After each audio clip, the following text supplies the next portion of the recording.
Hello, everybody, and welcome back to We Need to Talk. I'm your host, Chuck Oliveris, and tonight we are going to talk about strange phenomena in the United States. Also, some frightening, unexplained experiences from people who experienced them. Now, this kind of stuff can get kind of creepy, and we've heard a lot of different stories. There's a lot of folklore and a lot of wives' tales and even urban legends, but some of this stuff is just unexplainable. So I went down a little bit of a rabbit hole researching this stuff and found out some interesting things I didn't even know throughout the United States. We're going to discuss those places where you can go if you really want to go and do it. And we will end the podcast with some pretty creepy stories and experiences that people have had. So light a candle. I'm kind of in a darker room tonight, which is kind of creepy, but just be ready, okay? Here we go.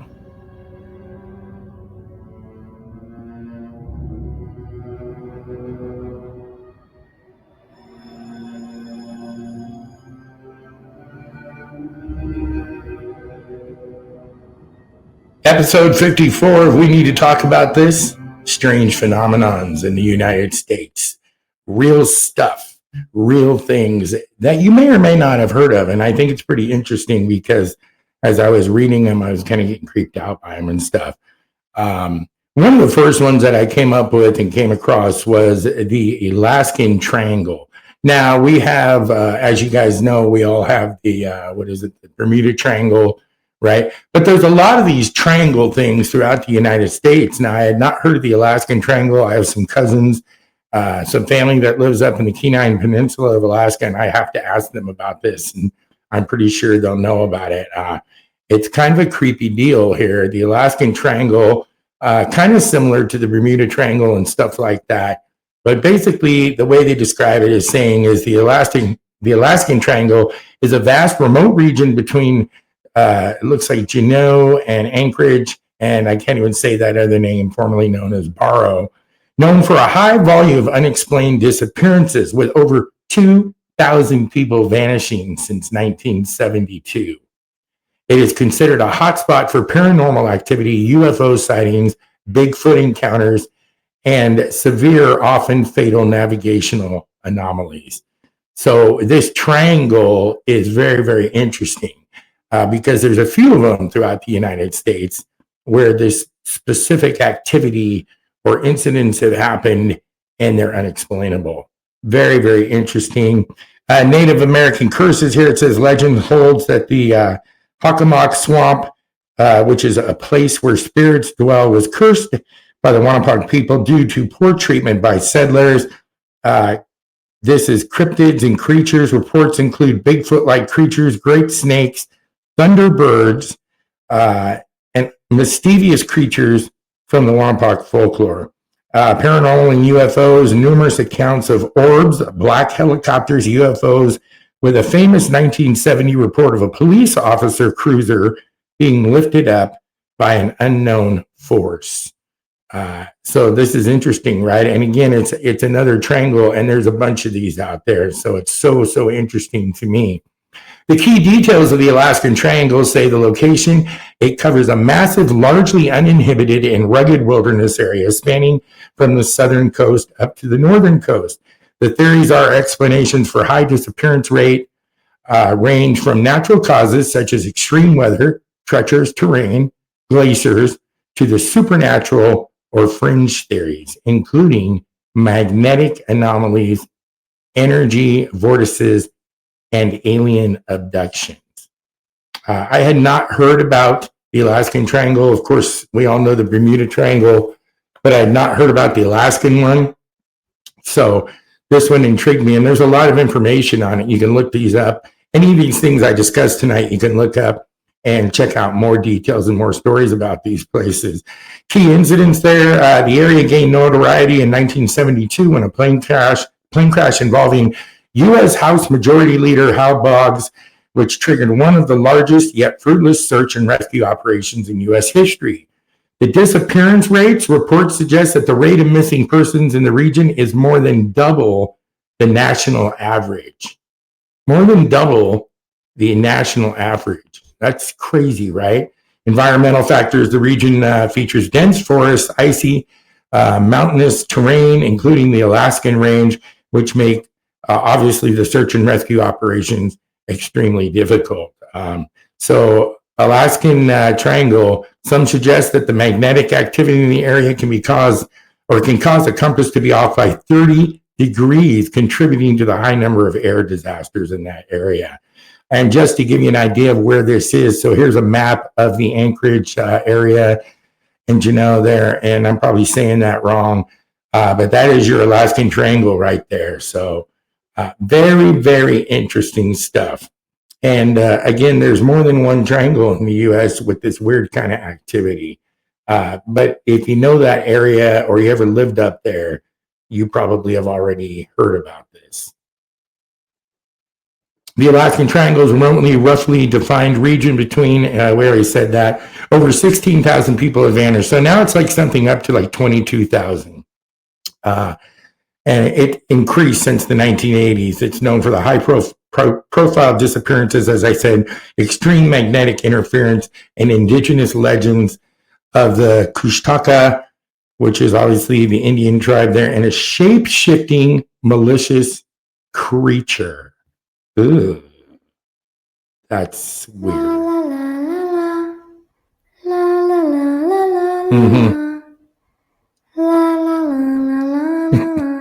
Alaskan Triangle. Check that out. Some of the things that are interesting here. Hal Boggs, 1972, a House Majority Leader. So they're talking about that plane crash there, prompting one of the largest searches in the U.S.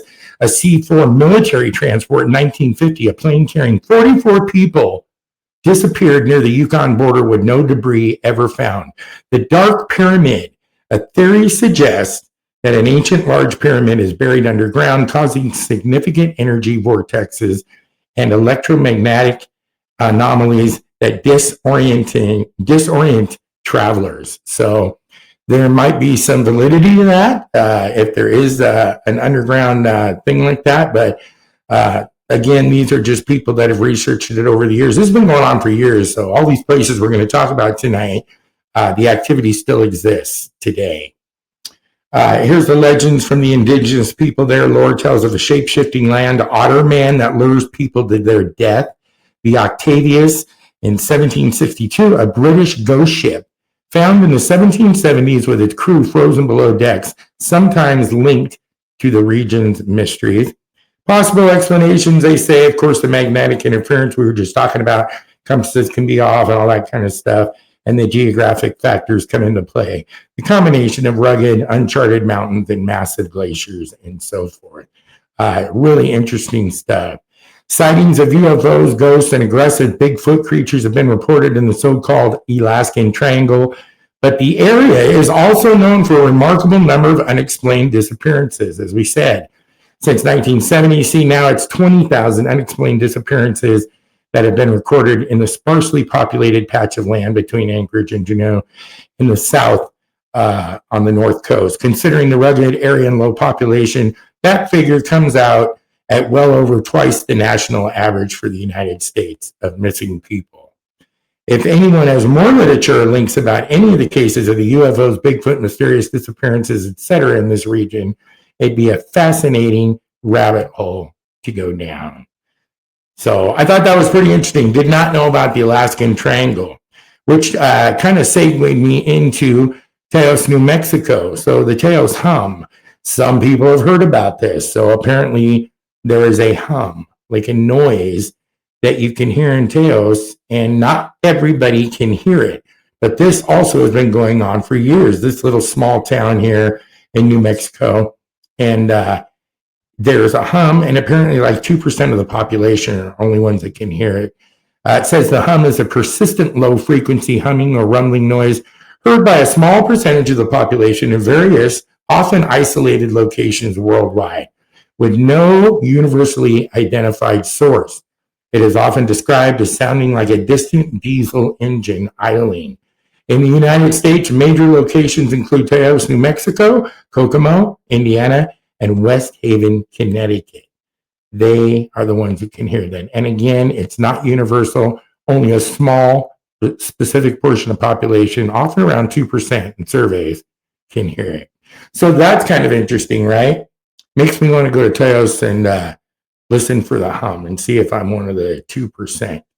I have heard of that, by the way. I've heard of the hum. I've heard a lot of references to this hum story, so I found that pretty interesting. These phenomena are really, really kind of cool when you start thinking about them. 2%. Do you think you're part of the 2%? Maybe go to Teos and find out. That's what I want to do. Teos, New Mexico, perhaps most famous, where roughly, like I said, 2% people can hear the 32, and I think that's Hegaberts or I don't know what the HZ is in low-pitched tones and stuff. But it's a low-pitched drone. Kokomo, Indiana, reported since 1999. Residents describe it as a low-frequency hum, with some attributing it to the industrial equipment. Quite possible, right? Makes kind of sense. West Haven, Connecticut, recent reports 2026 mention a disturbing and excruciating hum causing anxiety and sleepless nights, with officials investigating its source. Other areas, various other often industrial locations have reported similar sounds, which are sometimes linked to the local machinery. It's interesting because, I have a couple friends that I know that are very sensitive hearing-wise. So they hear things I don't hear all the time. They'll be like, where's that noise coming from? And I don't hear it. So it makes sense that only 2% of the population can hear this hum, and that some people find it excruciating and others don't, because it just depends on your hearing. And we know that dogs have a heightened sense of hearing and stuff like that. So interesting about this hum thing. It's frequently described as a low-frequency sound, like I said, often compared to a distant diesel engine. Most notable, they say, at nighttime. The impact for those who can hear it, the hum is awfully highly annoying, causing stress, anxiety, headaches, and sleep disturbances. As I said, despite investigations, no single source has been confirmed through the theories, and include industrial noise, natural phenomena, or in some cases, the inner ear condition. So that's interesting enough right there, isn't it? So this made me think, before I share that with you, I was thinking about my cousin Andy. I have some cousins in Arkansas, and I am, of course, in North Carolina. But they're out in Arkansas, and Andy had posted something on his Facebook not too long ago about hearing children laughing in the woods when he was out there, and everybody thought he was crazy, but he can hear it and stuff. So here's the husband of my cousin Nicole, and I've been wanting to ask him about that story. I guess I'll need to call him and chat with him about it, but it made me think of him when I read this. So it says, creepy, unexplained events in rural areas often involve unsettling encounters with silent strangers, unidentified humanoid creatures, and strange ritualistic behavior. Reports include masked figures chanting in the woods, entities peeking through windows, and unexplained menacing lights or noises in isolated areas. These occurrences often stem from the intense isolation where help is far away. So guess what? That freaked me out, because I was out on my deck the other night here looking at the woods in the dark, and then I saw that, and I was researching this, and I'm like, yeah, I don't want to see people with masks coming through my woods and stuff. It freaked me out a little bit. But it made me think about my cousin talking about the voices he's hearing out there in the woods and stuff. And it makes sense that this stuff, and how come it's always when you're in a rural area. I mean, Dalton freaks out because he says, I'm always wanting to lock the doors at night, and we're out here in 43 acres in the woods. And I'm like, dude, I'm locking the doors at night. For sure. Here's another phenomenon that is really weird. Did not know about this one. So in 2010, on New Year's Eve, right, and this reminds me of a movie I saw, and I'll tell you about it in a minute. Roughly 4,000 to 5,000 red-winged blackbirds died in Beebe, Arkansas, after being startled by 20 fireworks into a low altitude midnight flight. So due to poor night vision, the birds suffered fatal blunt force trauma by colliding with trees, houses, windows, and 14 utility poles in air, according to the officials. So now this was due to the fireworks at that time. And this is another phenomenon that they just were like, okay, it might be the fireworks, it might not, but it was a lot of birds, you guys. We all saw the movie The Birds, Alfred Hitchcock, and that's kind of what this reminds me of. This is the red-tailed bird right here. And like I said, they were just flying and running into things and killing themselves, and then ended up dying from force blunt trauma, which is really, really interesting. So they revealed extensive internal hemorrhaging on the birds and blunt force trauma. Like I said, the event occurred around midnight on December 31st, 2010 in Bay, Arkansas. Contributing factors, the birds were likely spooked by fireworks. They don't know, forcing them to fly in the dark, which I guess their vision is not good at night. The birds fell over a 1 square mile area, with many found in residential yards and streets. There was a movie I think it was called Dark Noise, and I forget the name of the actress that was in it. I've seen that movie about 3 times. But in that movie, if you saw it, her and her husband are at home, or she's at home alone, and the birds just start pelting the windows, like flying into the windows and dying. Boom, boom. Not actually cracking them, but hitting the windows and then falling to their death. And it's like millions of them. And that's what this whole phenomenon kind of reminded me of. Because the movie The Birds, I mean, even for his time, Alfred Hitchcock, that whole bird thing, oh my God, right? It was nuts. Interestingly enough, right here, about 10 minutes from my house, I have a couple of these things here I'm going to share with you. So they say, how are 500,000 symmetrical lakes formed on the East Coast? Bladen County, North Carolina, well, that's where I live, has the highest concentration of the mysterious elliptical depressions known as Carolina Bays. Stretching across the densely populated East Coast from northern Florida to southern New Jersey, 500,000, you guys, mysterious lake beds lie hidden in plain sight for centuries. So since we moved here in October, I kept seeing the sign for Jones State Park, which is right up the road here. And I've been wanting to go check it out, and one day I did. Well, that's where 2 of these anomalies are, the lakes that they're talking about here. And it's really interesting because let's see what they say about it. The Carolina Bays are mysterious, shallow, elliptical depressions stretching across the Atlantic coast, concentrated in North Carolina and South Carolina. Formerly, roughly 8,000 to 130,000 years ago during, it says Pleistocene. I can't even say the word. I'm going to have to look that up. I don't know what that means.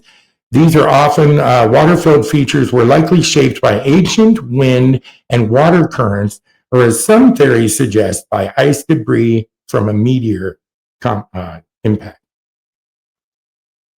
You can see that little picture up there on your right. So it's interesting because I went and checked out that Jones Lake, and they're 2 lakes that are round, almost perfectly round, and they're side by side. And what they say about hiding in plain sight is, until you go over there, you don't know they're there because you can't see them. But apparently there's a lot of them throughout this area, which is really, really weird. Here's a quick map I'm going to throw up for you right here, and it tells you you can see where they are. And of course, there's more than that. But they're perfectly round. This looks very, very similar to the one that I went to. And in fact, I'm pretty sure this is Jones Lake. You can see the other circle off to the left there in the picture. That's the other one. There's 2 of them here, and this is 10 minutes from my house. Super interesting and super, super cool history on that. I thought that was pretty cool. Here's a shot of it again when you're actually at the lake looking at it. And again, this is Jones Lake State Park, which is right here near our home. So very interesting, these phenomena. And it's kind of like the crop circles, right? Nobody knows who made them, how they made them, and all that kind of good stuff. And it just kind of makes you wonder. Which takes me to entering Area 51. Now, we all know about Area 51, right? We live in the United States. For years, people talking about Area 51 and the UFOs. And the government's hiding, aliens and their crafts, their ships there and all that kind of stuff. These are actual pictures from the entrance to Area 51 here. Warning, restricted area, use of deadly force authorized, no trespassing. That should be enough right there to tell you to turn back and go home. Restricted area, there it is.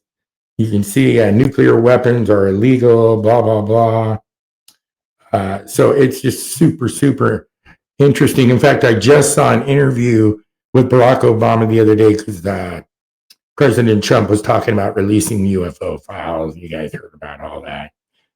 And anyway, Obama said there is nothing in Area 51 alien-wise or underground there. But who knows? I mean, for years, everybody's been talking about Area 51. It is a big tourist attraction, and people are always trying to go there. So Area 51 is a top-secret U.S. Air Force facility. It's out in the Nevada desert, established in 1955 to test the U-2 spy plane. While officially for developing advanced military technology like the U-2 and the F-117 stealth fighter, its intense secrecy fueled decades of conspiracy theories, including claims of reverse engineered extraterrestrial spacecraft, which is what it's known for. I mean, I think that's what we all know Area 51 to be known for. There was a place when I lived in the Bay Area in California.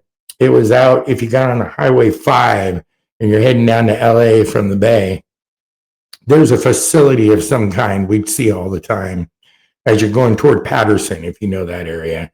And it had like a cement wall with the barbed wire all around it and a camera everywhere. There was a camera on every part of that gate. And we used to say, what in the fuck is behind those walls? What is that? You look at something like that, so fortified and so covered with camera and CCTV and barbed wire, something's going on there, right? It's kind of like when your dad used to tell you, you see that box? Don't go in there when we go to dinner. You guys stay out of there. As soon as they'd leave, I'd be like, I want to go and see what's in that box, right? Yes. So that whole Area 51 thing is like, yeah, I might like to walk around in there and see what they got in there. Because I don't believe it. I don't know. Now, here's a weird one, another phenomenon, and this is kind of creepy. This is here in North Carolina as well. They call this the Devil's Tramping Ground. Scary enough as it is, right? So there it is in an old newspaper clipping. That's a shot of it there. Let me tell you about this place. This is the actual circle, okay? See that little circle? This is the Devil's Tramping Ground here in North Carolina. And here's another shot of it for you. So it's right there. It's not a very big circle. People travel here to camp out because they hear about it and they want to go there and see if anything creepy happens. So here's the deal with this. The Devil's Tramping Ground is a 40-foot wide, barren circular path in Chatham County, Pine Forest, near Bear Creek, North Carolina. Renowned in folklore for centuries, the site is believed to be where the devil walks in circles at night, plotting evil, causing items placed there to vanish or be moved by morning. Location and characteristics, it says, is a perfectly circular, barren dirt path located in a wooded area with no vegetation growing within the ring. So basically what they're saying is nothing will grow in there. Anything you put in there and plant will never grow there. People have left items in the middle of that circle, and in the morning, the item is either gone or it's been placed outside the circle somewhere. People have spent the night on the spot and woken up in another location outside of the circle. Okay? Now I know why they call it that. The legend, of course, dating back to the early 1800s, suggests that the devil walks the path to contemplate mischief. Other legends suggest it's a site for Native American war dances, a burial site, or a spot for witches. Now, scientific investigation, despite various tests, including examining the soil and the high salt content, scientists have not found a definitive natural reason why nothing grows in the circle. And then the access, of course, says the site is actually on private property, and while often visited by paranormal investigators, it is fenced off with a no trespassing sign. Well, here's the deal. I ain't trying to go to the Devil's chomping land or whatever they're calling it. I do not want to go there. If you look this up for yourself, research some of the stories of people who went there and stuff, you'll see some creepy stories of experiences that happened to them. A couple of the people woke up in the middle of the night and just felt like it was time to leave. Something just felt wrong, and they were frightened, and they left and stuff. So interesting that it's here in North Carolina. We got a lot of interesting stuff in North Carolina that I had no idea about. So here it is. Visitors have reported feelings of unease or strange atmosphere, with some stories mentioning malfunctioning equipment that they brought with them. So you do not want to go there. But interesting enough, look it up for yourself, Devil's Tramping Ground, North Carolina, and you might be interested to see some of the stories of people that go there. And they still go there, even though it's on private property and they camp there. Not me. I'm not going there. Then I found this place that has what they call the Tri-State Spook Light. Here's an old magazine that says actually exists. See it for yourself. And it looks like it's bullshit, but it's not. So this particular one, I want to say it's in Utah. Let me see. Okay, here you go. You got it's Oklahoma, Missouri, Kansas. Yeah, it's kind of in the middle there. You can see on the map. So that little green circle there is the spook light area. And what the spook light is, it looks like this. This is a shot of it at night. So you can see a dirt road there, which looks very much like my driveway back to our property off the road. And then you see that little tiny light there? That's the spook light. And for centuries, you guys, centuries, the light has been there and people see it. And it's unexplained, and it's just super interesting. And it's called the Hornet Spook Light, and you can see it Missouri, Oklahoma, and Kansas border there. A mysterious dancing ball of light that's been reported for over a century. And it's just crazy that it's been there that long. I mean, over a century, and people have seen it. And then you've got this Mel's Hole thing in Washington, which I'm going to discuss in a minute here. It's a mysterious bottomless hole near Ellensburg, and it's reported to have strange reanimating properties. Oh my God, right? So interestingly enough, let's look at this. So Mel's a guy. Mel's Hole is famous from the 1990s American urban legend regarding a supposed bottomless pit located in Ellensburg, Washington on Monastash Ridge. Popularized by Mel Waters on the Coast to Coast AM radio show, claims include strange supernatural occurrences, such as dead animals returning to life, unaccounted for death, and government interference. Add that to everything else we got going on, right? But people go to this thing, and here's the hole here. You see some people standing around it. First of all, check it out. It's a real deal, and I am not about to be going and standing that close to a hole that is supposedly bottomless, because number one, there's always one asshole that's all, right, and you're like, you fall to your death, and you never hit bottom or something. What's interesting is they say that they have used a fishing line and gone as far as they could with that fishing line. It never hits bottom. So that's why they call it a bottomless pit. Even weirder than that, you guys, they say that a man threw his dog in there, and that dog came back later that night to his house after he threw it in that bottomless pit hole. I don't know. Look this one up too if you really want to know. Like I said, it's on the border of the 3 states, Kansas, Oklahoma, Missouri, spook light area. Check it out for yourself. Please don't throw your dog in there. Don't throw your doggy in there. But it says that's where the reanimated thing comes in, with that bottomless hole, which is really creepy. So there was a documentary on Netflix or Hulu, one of those. I watch a lot of those. I'm obsessed with them.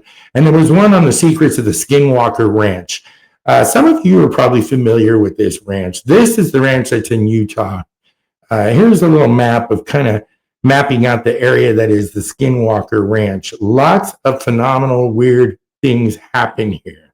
I know most of you have probably heard about this one, but there's a lot of weird UFO things that happen there. Something tears out the insides of the cattle and stuff there. And it's just super, super freaky. And if you're interested, look up Skinwalker Ranch. I think it's still running on Netflix streaming.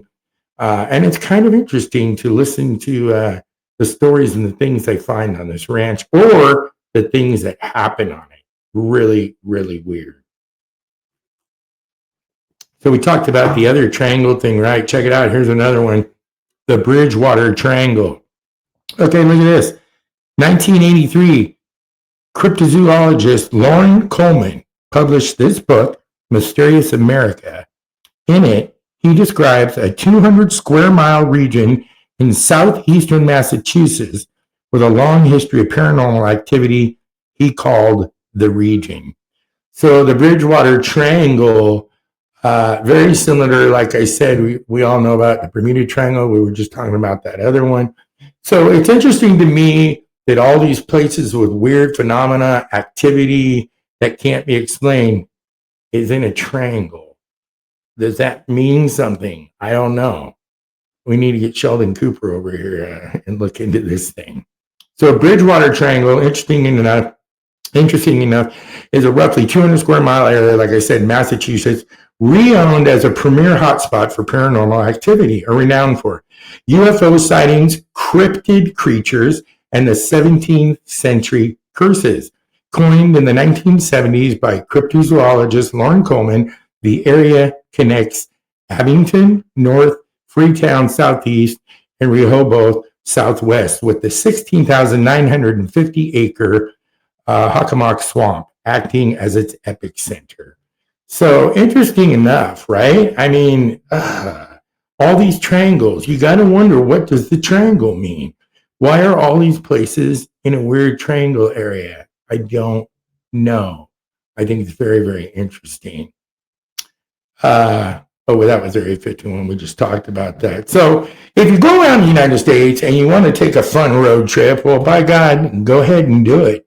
Here is a very haunted road trip map for across America. These are all places with interesting places to see. If you look there in California, it says Winchester Mystery House. Of course, I grew up going to that house and seeing that a million times and stuff, but it's just super, super interesting. And if you wanted to take like a ghost trip to see haunted places or places where paranormal activity happens, this is your little map to do so. Numerous locations known for strange paranormal stuff, unexpected activity ranging from haunted sites to UFO hotspots. Top locations include, as I was just telling you about, the Skinwalker Ranch in Utah, the allegedly haunted Merle's Plantation in Louisiana, the Bridgewater Triangle in Massachusetts, and Area 51 in Utah. Oh no. It's creepy. All that stuff's real. Look it up, check it out for yourself. I think you'll find it pretty interesting. And now have a couple creepy, real life, scary stories that have happened to people for you. And we like the scary stories because they're scary. All right. So again, I went down a rabbit hole with some of this stuff, and I was just thinking about, different things. And I thought, well, let me look through some files on the internet and see what kind of crazy things have happened to people. Now, I have friends who have lived in homes where they thought they had entities or ghosts. My best friend, Austin Blackwell, and his wife, Tessa, lived in a home for a while, and he's told me many stories about living in that home, and things would come up missing or things would get moved nightly, just strange goings on to where they finally got the hell out of there.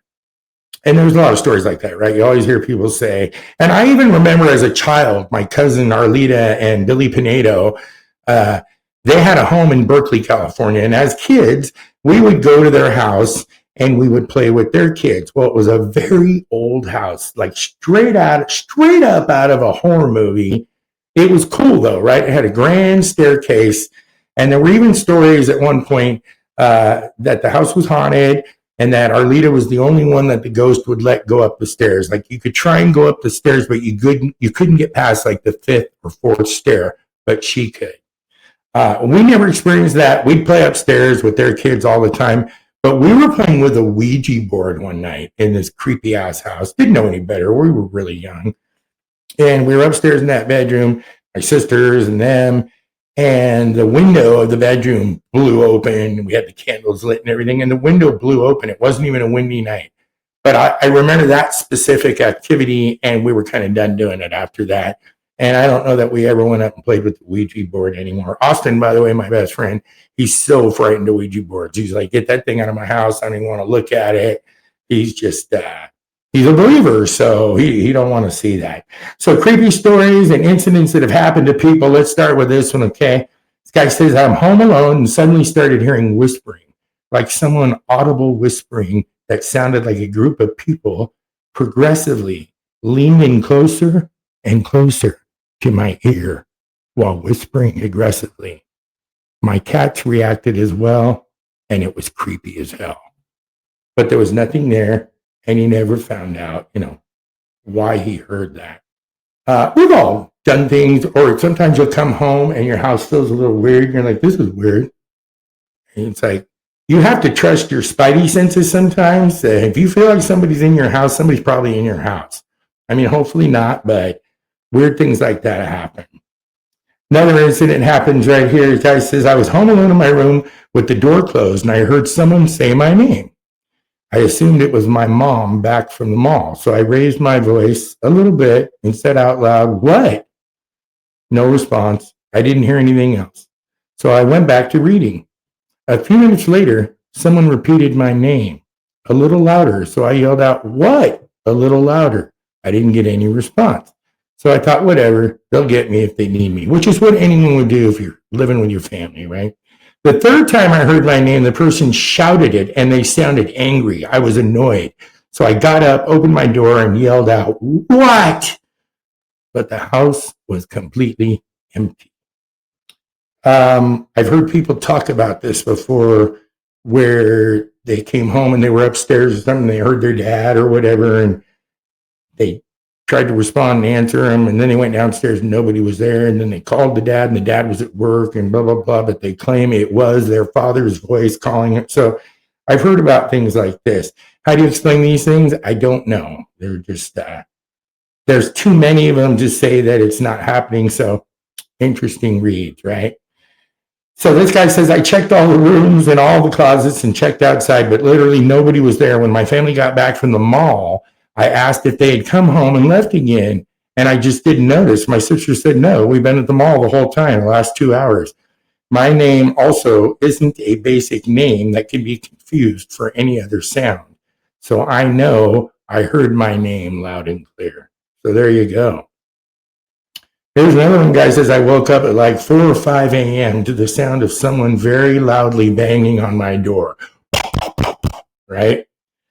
Says, it scared my cat too. I went to check. There was nobody there. I looked around to see if someone had taken off, but there was no sign of anyone. It had snowed and there were no footprints or tire tracks indicating anyone had been around my house. How do you explain that? I ask you. Hey, these are things when maybe one little incident or thing like this happens to you, and you tell your friends, and they're like, okay. And you're like, no, dude, I'm serious. So, hey, you never know. This guy says, when I was 13 or 14 in my bedroom up late one night, reading one of the recently released Harry Potter books, I was lying on my stomach with my knees bent, and I felt a hand trap my heel. It scared the shit out of me, and then I realized it felt familiar. It was the same way my grandfather would grab my foot to let me know he was walking past me, but he had died 5 years earlier. I would also occasionally hear cowboy boots walk down the hallway in the middle of the night, and he wore cowboy boots for as long as I knew him. I felt like it was his way of telling me he was still close and watching over me. That one I might believe, because there was a story in my family about a cousin who had died. My Nana told me that he used to come back and shake her foot at night after he passed, and she knew it was him. And so kind of interesting, but you'll hear a lot of elderly people tell you things like that. Grandparents, this guy was staying in his grandparents, awoken in the middle of the night by a bright light coming in the second story window. There was no noise, no wind. And I remember thinking it didn't make sense for a light to be there because how close the trees behind us were. And why would a helicopter be shining in my window? I laid there for a few moments and I saw a dark figure in the corner of my room. Right? He says it was dark, medium height, with a large head and thin limbs.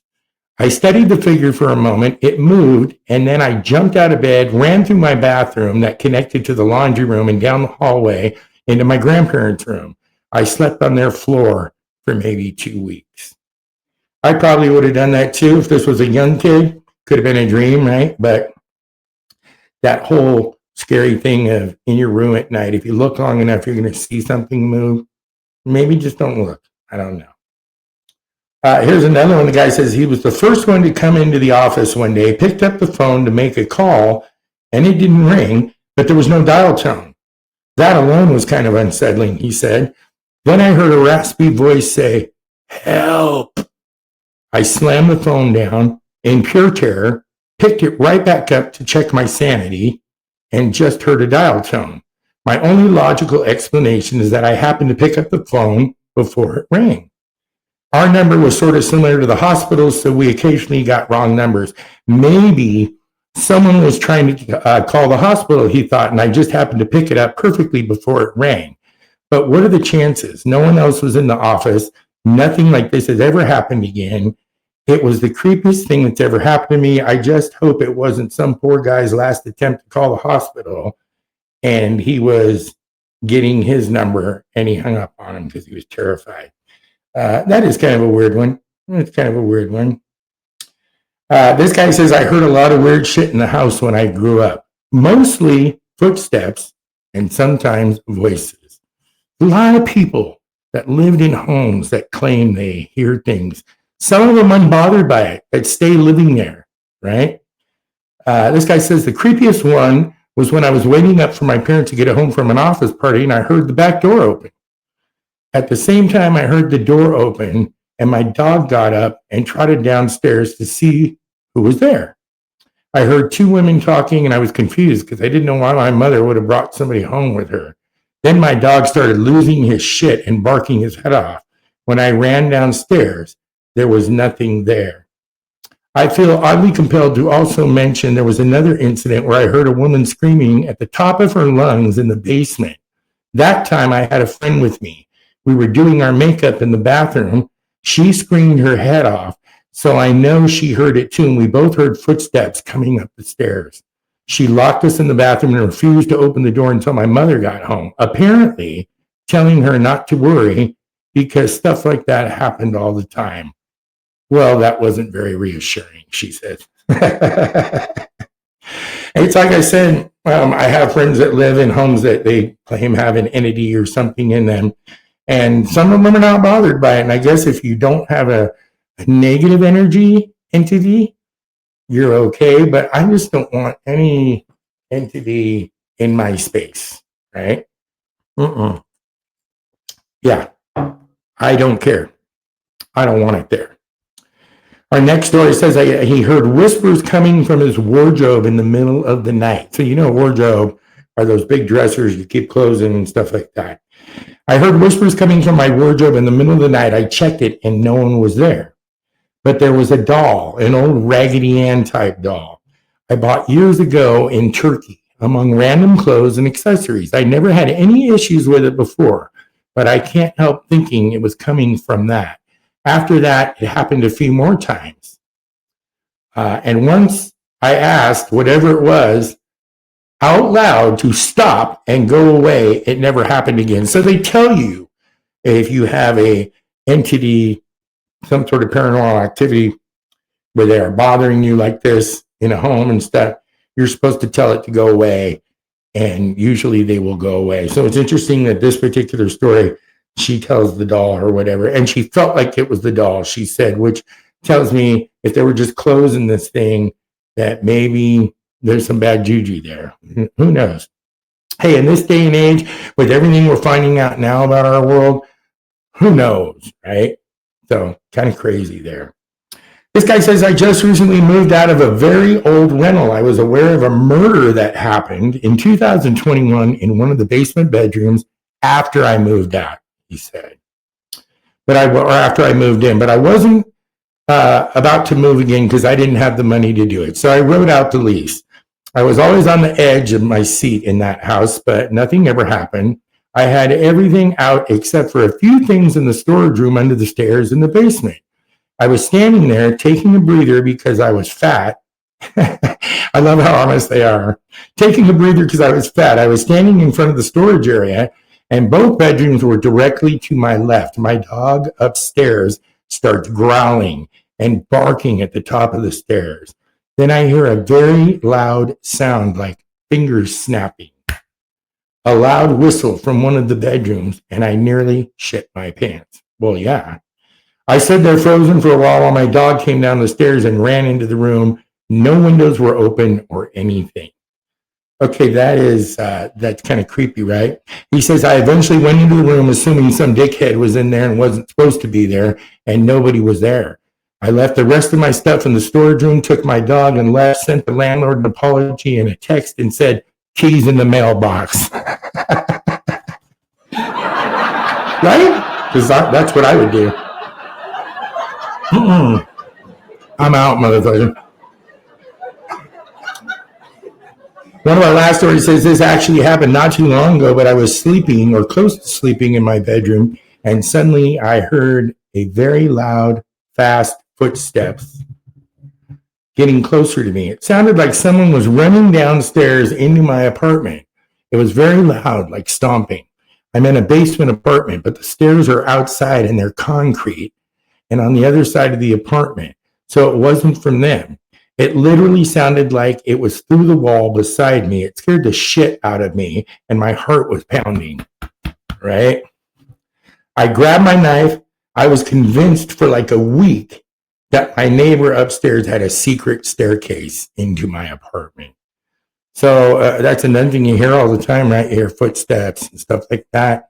The old house me and my sisters grew up in, the floor had hardwood floors, and in the hall closet, off to where the bedrooms were in the bathroom, the floor was buckling up from being so old. So at night it would crack and creak, and it would scare the crap out of us. I mean, we finally realized what it is, but initially we didn't know what it was. So for some of these things, maybe there's explanations. For some of these things, there's no explanation, and there's no way to figure out how it happened. So here we go at around 2 a.m. This guy says, I heard my locked bedroom door handle slowly turning while I was completely alone. I stared at it, frozen, until it stopped. Well, if somebody's turning my door handle and I'm in bed, and then he just saw it until it stopped, and then he went back to sleep. Not going back to sleep. How could you go back to sleep? Somebody turned that handle, right? Weird things like this. There's a celebrity ghost story with Shirley Jones, who played the Partridge Family mom and lots of other films. She has a ghost story about a ghost in her house that would open the bedroom door at night, and she'd get up and close it, go back to bed, wake up a little bit later to go to the bathroom, the door would be open again. And she got used to dealing with that and just doing it. So again, some people can cohabitate with the entity that may be there, but not me. No. This guy says, I grew up my childhood at home. I was sleeping, woke up in severe pain. He said it felt like both sides of my head were being squeezed. I opened my eyes and looked to my right, and there was a shadow figure standing in front of my alarm clock. The alarm clock was very bright and had multicolored numbers. The light was outlining the figure, and I couldn't see my alarm clock. I ran out so fast, and as soon as I left the room, my headache immediately went away. Definitely slept on the couch that night. He says, well, I was lying awake for hours until I finally passed out on my own. I don't know if I could stay in the house. Would you stay in the house? No. Here's another one. It says, I lived in a flat for about 2 years, and one day I heard rapid thumping noises from the attic space, like someone or something heavy was crawling around. Both my cats and I looked up simultaneously at the same spot, and after that, They were restless as I was. The thing was, 3 days prior, our mailman had told me that the girl or lady who used to live there had gone missing and been missing for years. And all the neighbors knew about it except for me. I initially ignored it. Then I got an exterminator to check for rodents, but nothing was found. The creepy thing is, it only happened once. So that makes me think of the Froggers. I had that podcast where I talked about people that live in your house and you don't know they're there in crawl spaces and things like that. Again, creepy. La, la, la, la. Like it was a little, yeah. This guy says, I woke up in the middle of the night for no reason. The apartment felt off. It was a little too quiet and too still, and it awoke me. When I walked into the living room, my front door was wide open, not cracked, wide open. I always lock it. I remember turning the deadbolt. I remember checking it. Nothing was missing. Nothing looked touched. I closed it, locked it again, and didn't sleep for the rest of the night. I still don't know what the fuck happened. Okay, and again, I would be like, I don't know if I can stay here because I don't know who opened my front door, right? This guy says, I left the kitchen to go use the bathroom, came back into the kitchen 2 minutes later, and all the cabinets and drawers were open. No one was home with me, and the doors were locked. I've heard of that before. We've seen it in the movie Poltergeist as well, right? When the chairs and stuff were stacked in the kitchen. But I've heard a lot about the cupboards being left open and stuff. And you got to almost think that maybe that is some sort of entity in your house. This guy says, I was home alone with my dog, and we heard the garage door opening. It was a lady. I thought it was my husband coming home from work. She called out, hello, from upstairs, and heard her husband say, hey, it's me. My dog and I waited for him to come upstairs, but he didn't. We went downstairs to check, and no one was there. The app for our garage door said it had been closed all day. I called my husband immediately, and he was an hour away at work. I still tell this story all the time because it thoroughly creeped me out. That would be creepy. I have been home alone when Dalton hasn't been at home and thought I heard a door open and close and thought it was him and stuff like that. And it wasn't, and I just chalked it up to maybe I don't know. Maybe I'm just hearing things. Because initially when some of this stuff happens to you, you just chalk it up to, I'm just, I heard something else. But here's the thing, when it's a repetitive thing and it keeps happening, if my cupboard drawers and my cupboard doors kept being open when I get up, I would be like, okay, it's time to get the hell out of here. So I do believe there are places that have some bad juju. I'm pretty sure that just like all these phenomena across the United States, there are so many unexplained things, and it's like, we don't know what they are. And things like these stories, these experiences these people have had are kind of scary. Like my friends Austin and his wife Tessa in that house that they had, and then my cousins with the house in Berkeley. All I'm saying is, hopefully you'll still sleep okay tonight after sharing some of this stuff with you.